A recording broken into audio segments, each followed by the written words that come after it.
Apsara classic channel.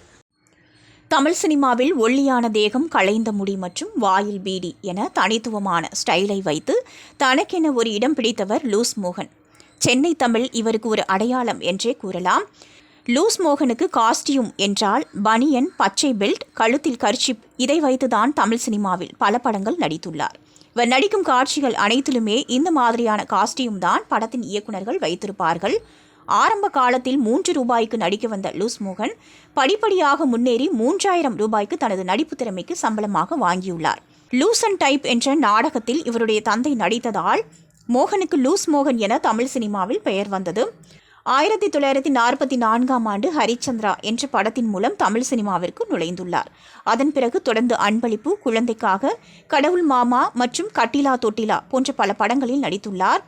ரோசாப்பூ, ரவிக்கைக்காரி மற்றும் சூரக்கோட்டை சிங்கக்குட்டி ஆகிய படங்கள் தான் இவருடைய சினிமா வாழ்க்கையில் திருப்புமுனை என்றே கூறலாம். 3 தலைமுறைகளாக காமெடி நடிகர்களுடன் இணைந்து நடித்த நடிகர் என்றால் லூஸ் மோகன் தான். இவருடைய நடிப்பில் கடைசியாக 2002ஆம் ஆண்டு அழகி படத்தில் பாண்டிக்கு அப்பாவாக நடித்திருப்பார். தமிழ் சினிமாவில் ரிக்ஷா கேரக்டர் என்றாலே ரசிகர்கள் அனைவருக்கும் ஞாபகம் வருவது லூஸ் மோகன் தான். ஏனென்றால் இந்த கதாபாத்திரத்தில் சிறப்பாக நடித்து புகழ் பெற்றார். அது மட்டுமல்லாமல் தமிழ் சினிமாவில் தனக்கென வித்தியாசமான நடிப்பை வெளிப்படுத்தி தனக்கென ஒரு இடமும் பிடித்தார். அப்சரா கிளாசிக் சேனலை லைக், ஷேர் அண்ட் சப்ஸ்கிரைப் பண்ணுங்கள்.